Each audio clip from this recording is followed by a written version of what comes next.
people like me.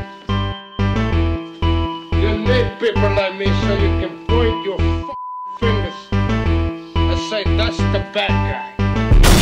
That's the bad guy. That's the bad guy. That's the bad guy. That's the bad guy.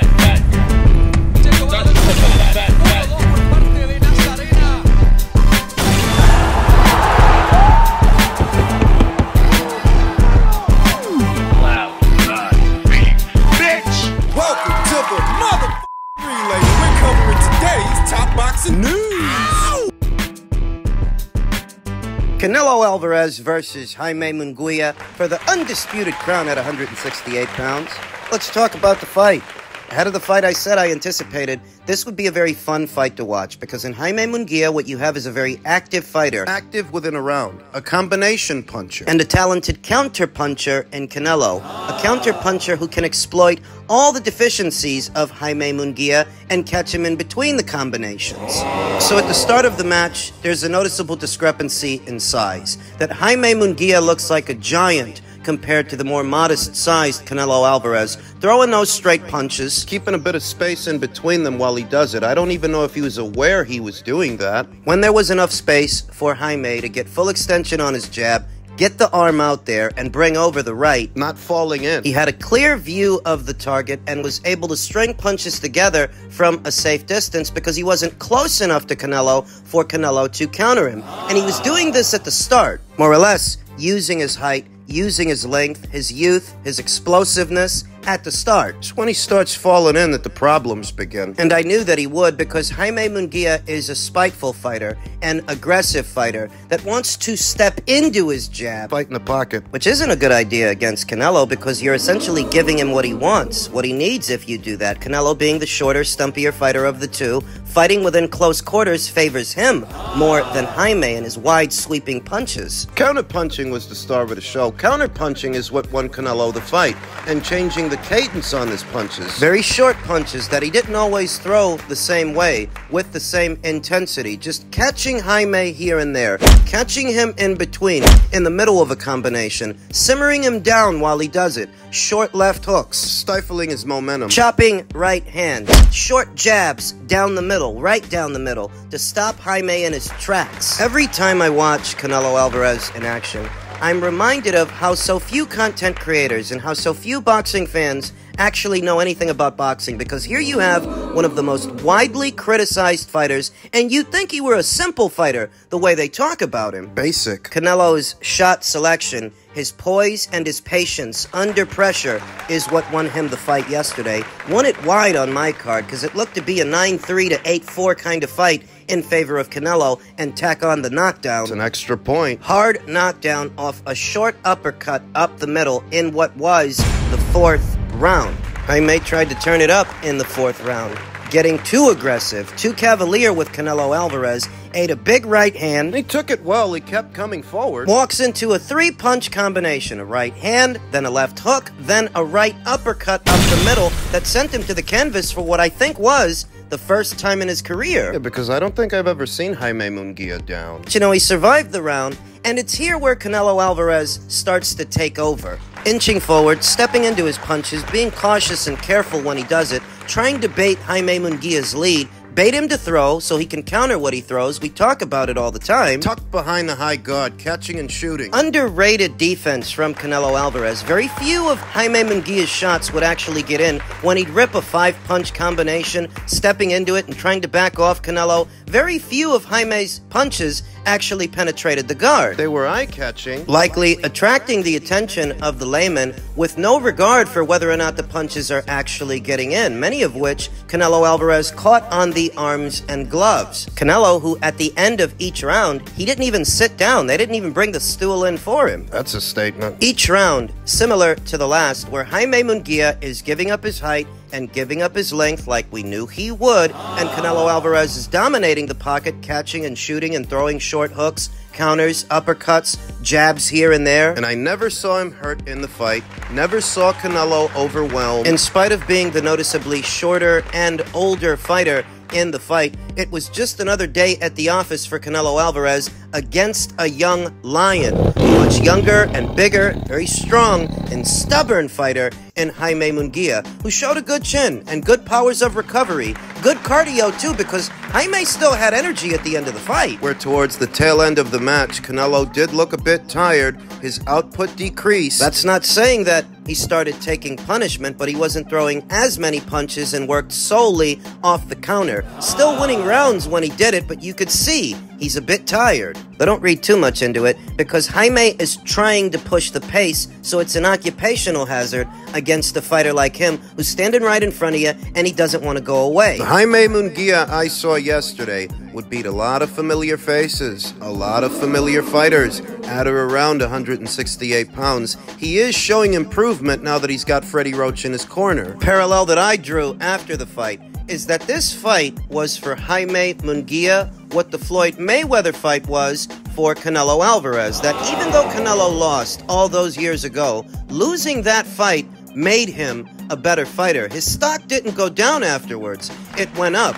And I think the same applies to Jaime in yesterday's fight. Yeah, he lost the fight. Canelo outclassed him and beat him wide, even knocked him down. But I think Jaime's going to grow from this. I think he's going to get better. And I think he has become the second money man at 168 pounds. Story of the fight Was a young, strong, aggressive fighter trying to come on, but having his momentum stifled by a wily veteran who knows how to time him, knows when to counter him, and what to use. Where does Jaime go from here? Canelo Alvarez is still this division's undisputed champion, and you just lost to him. So what chance do you have of winning a belt? Who says he needs one? Does Jaime Munguia now decide to go up to 175 like David Benavidez, like David Morrell? Does he try to become a champion there, or does he stay at 168? I think he stays at 168 because, like I said, I think yesterday's fight effectively made him the second money man at 168 pounds. He doesn't necessarily need a belt to sell a fight, least of all after yesterday. You will have noticed that there were a lot of Jaime Munguia people in the crowd. He had a lot of support going into this fight, and he will retain that support moving forward, the same way Canelo did after he lost to Floyd. Few limitations aside, Jaime is showing improvement, and the Jaime Munguia I saw yesterday would be a handful for most fighters at 168 pounds. You're talking about Edgar Berlanga, Christian Mabili, Bektamir Melikuziev. He won't struggle to get a fight even though he doesn't have a belt. I don't think Jaime needs one. Edgar Berlanga, Puerto Rico's own Edgar Berlanga, seems to be under the impression that he may face Canelo Alvarez later on this year in September, the fight that I think they should make. It's not a Canelo fight, it's a Munguia fight. You want a Puerto Rico versus Mexico rivalry in the near future? You want that in September? Put Jaime in there with Edgar Berlanga, and I promise you, he finishes that fucking guy. It's a big fight. You can sell it. I'm a big Canelo Alvarez fan, but I cannot tolerate a fight like an Edgar Berlanga fight. That fight doesn't make sense. But Berlanga versus Munguia, that does, and I think that would be the ideal rebound fight for Jaime. Edgar needs to cool his jets. Don't carry on. Don't tell me how you're ready for Canelo Alvarez, but you get cold feet around a Jaime Munguia. If you're ready for Canelo, you should be able to deal with Jaime, and that would be a big fight in its own right, in its own respect. So make that 3-star fight. Munguia versus Berlanga is a 3-star fight in my opinion. It's a solid fight. Make it happen. Fights I could go for moving forward: Jaime Munguia versus Christian Mabili, Jaime Munguia versus Edgar Berlanga, Jaime Munguia versus Bektamir Melikuziev, or Jaime Munguia versus Caleb Plant. Don't forget about Caleb Plant because he's still hanging around. Any one of those fights makes sense. Like I said, maybe the world title picture is closed off for Jaime momentarily, but he's in a position where he doesn't necessarily need a belt to sell a fight. You make any one of those fights, people are going to buy a ticket. They're going to show up. They're going to want to see it. Jaime's going to be all right. And Canelo, you got all these bright ideas for Jaime Munguia. What's next for Canelo?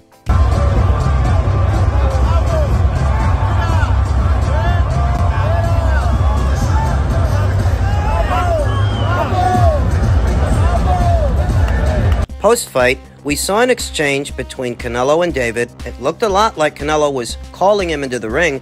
David chose to stay in the crowd, the two fighters acknowledging each other and seemingly acknowledging the demand for a fight between them, but will we get it? Based on what I saw yesterday, Yeah, I've still got Canelo. Canelo Alvarez, who was asked if he'll fight David Benavidez next after beating Jaime Munguia. I don't know right now. I'm gonna rest, I'm gonna enjoy my family, but if the money is right, I can fight right now. I don't give a shit. I fought with everybody they said I'm not gonna fight. I fought all of them. So right now, I can do whatever I want, and I'm Mexican. What does him being Mexican have to do with anything? American xenophobia is not exclusive to Japanese fighters like Inoue or British fighters like Anthony Joshua. Before it became about fighters like them, you saw a brand of American xenophobia levied against Mexican fighters who were labeled as flat-footed plotters. The Mayweather era. And those who chose to parakeet that sentiment often expressed by Floyd Mayweather,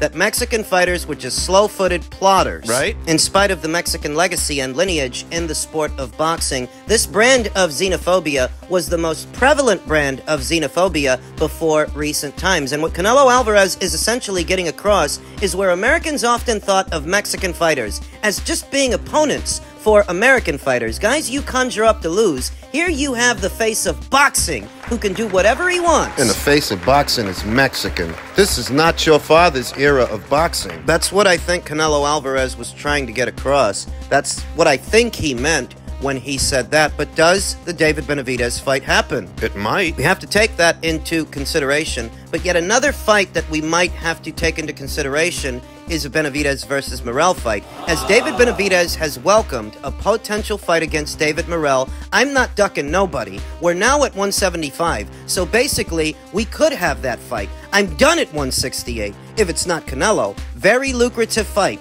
Me and Morrell. It's the best of the PBC, so let's make it happen. The door is still open. For Canelo versus Benavidez, or Benavidez versus Morrell. I still favor Canelo to win the fight, based on what I saw yesterday. How's that? Defensively, Canelo Alvarez is still one of the most capable fighters mid-range to inside. After the fight, in spite of how many punches Jaime threw, Canelo didn't have a scratch on him because very few of those punches actually penetrated the guard. If you don't believe me, go back and watch it. The whole fight? Post-fight, the interview, Canelo didn't have a scratch on him. So if it's your plan of action, to try to get mid-range to inside on Canelo Alvarez, you're essentially doing half the work for him. You're giving him what he wants, and that's what David does. He's a mid-range to inside fighter. He's not a guy who stays on his toes, moving around, and staying behind a jab. He steps into his shots. Gives up his height, his length. He's not better on the inside or more defensible than Canelo Alvarez. You're not going to do to him what you did to Demetrius Andrade. No. I'm sorry. Because Canelo Alvarez has seen and dealt with more fighters like David Benavidez than the other way around.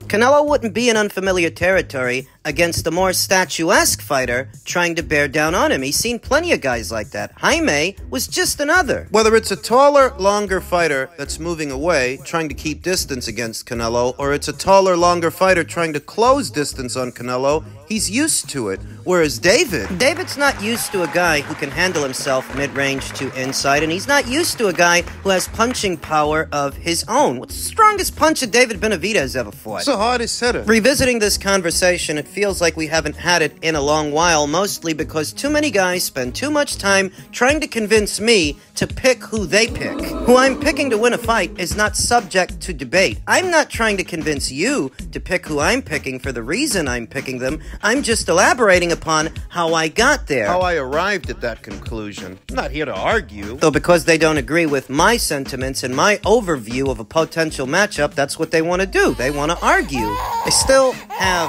Canelo Alvarez winning a potential matchup against David Benavidez because in spite of David being taller and longer and younger, Rehydrates heavier the night of a fight. he also has to cut more weight to get there, to get down there to 168. And if he were to fight Canelo Alvarez, that's where the fight would take place. That's what I think they're not factoring into it. Jaime's not struggling to make 168 like David has been struggling to make 168. David's been there far too long. Jaime, what about Jaime? You saw yesterday that Jaime was on the receiving end of a lot of left hooks and a lot of chopping right hands, a lot of body shots, and even though you could see they hurt him and they had an effect, he showed good powers of recovery. He was able to take the shots and stay in the fight. You don't think David can? Not really, no, because David has to cut more weight to get down there, and that takes that much more out of him. They try to disguise it with the matchmaking, putting him in there with smaller and lighter punchers, guys who really aren't known for power, they're known for boxing. But not brute force. They can't exploit it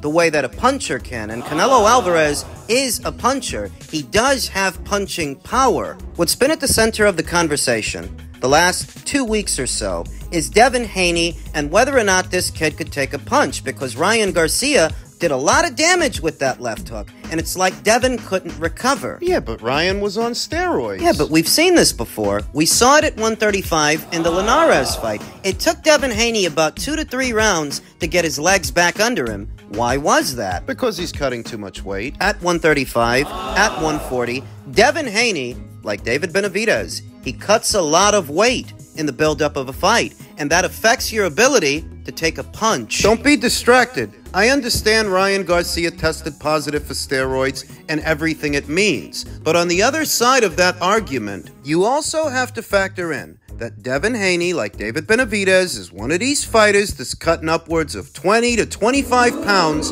to make the weight. And that has an effect. Consequences. So when I think about Benavidez versus Canelo, David Benavidez hasn't actually been in there with any sizable punchers, guys who are known for power. He hasn't. They work hard to hide it, to disguise it, that while David Benavidez is big and he is strong and he does show good cardio, how well can this guy take a punch after cutting all that weight to get down to 168? It's not going to be solid. Fighters like Demetrius Andrade and Caleb Plant and Anthony Durrell, who aren't known for power, they can't expose it or exploit it the same way that a Canelo Alvarez can. That if you're trying to crowd the pocket standing square right in front of Canelo Alvarez, he can make you pay for it in all the ways that they can't. So if they were to fight, it's not just the stylistic matchup and David's deficiencies. No, it's not just that Canelo Alvarez is better, more effective, and more defensible mid-range to inside than David, and that he would have the advantage at that proximity.